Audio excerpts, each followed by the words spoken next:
আপনি কি জানেন শুক্রবারের দিনে মসজিদের দরজায় ফেরেশতারা বসে থাকেন? কেন বসেন? তারা কি করেন? আজ আমরা জানব সেই রহস্য। সহিহ বুখারীতে এসেছে, রাসূলুল্লাহ সাল্লাল্লাহু আলাইহি ওয়াসাল্লাম বলেছেন, যখন শুক্রবার আসে মসজিদের প্রতিটি দরজায় ফেরেশতারা দাঁড়িয়ে যায়।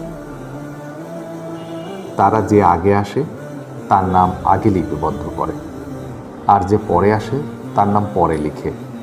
অর্থাৎ ফেরেশতারা এক বিশেষ কাজের জন্য বসে থাকেন, মসজিদে জুম্মার জন্য আসা লোকদের তালিকা লিখে রাখার জন্য। রাসূলুল্লাহ সাল্লাল্লাহু আলাইহি ওয়াসাল্লাম আরও বলেছেন, যে সবচেয়ে আগে আসে সে যেন একটি উট কুরবানি করল, এরপর যে আসে সে যেন একটি গরু কুরবানি করল, অতঃপর ভেড়া, অতঃপর মুরগি, এরপর ডিম।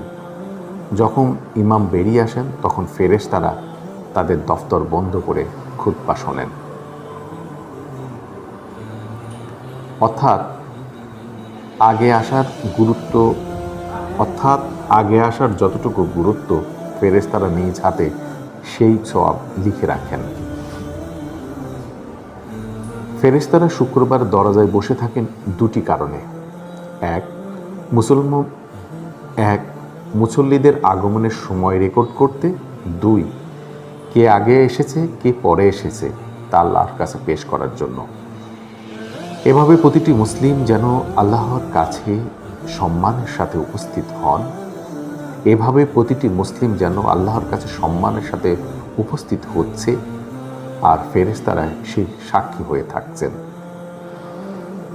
যখন খতিব খুতবা শুরু করেন তখন ফেরেশতারা আর নাম লেখেন না, তারা খুতবা শোনার জন্য বসে যান।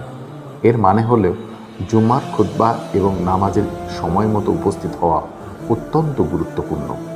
দেরি করলে শুধু সওয়াবই কমে না, বরং ফেরেশতাদের তালিকার নামও পরে লেখা হয়।